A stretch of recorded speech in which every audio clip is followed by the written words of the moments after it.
भइल राशन होली है भाई होली है और की राशन मानो होली है वाह भाई वाह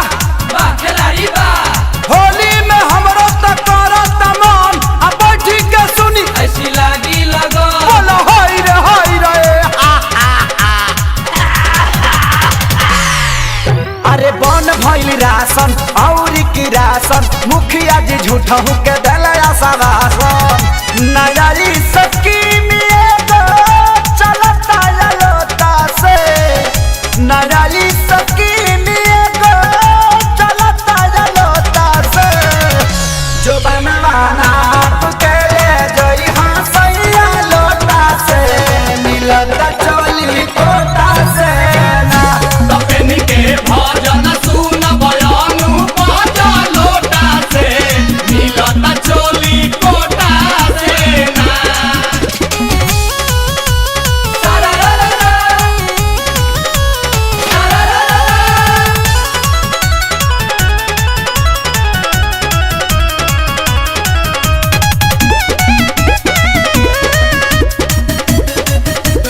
होली है चढ़ते होली चरक के चोली छोट हो गई खोली सैया बढ़लवा होली है देखी के खातिर रंगे खातिर लड़का बुढ़ावाला बाटी पीछे पड़लवा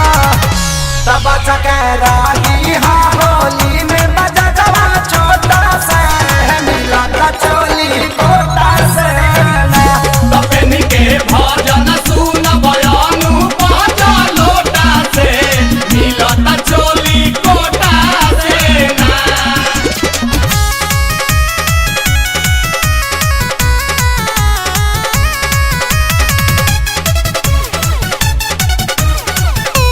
होली है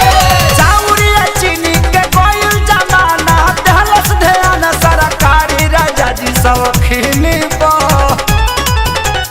होली है खेसारी के खाता में साइज लिखाता उ हमें सियाता समान हो मशीनी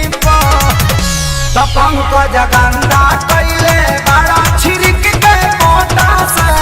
मिलता चोली कोटा से ना। तपेनी के भजन सुन बयानु बाजा लोटा से मिलता चोली कोटा से ना अरे कौन भइल राशन और की राशन मुखिया जी झूठा के दलया सवासन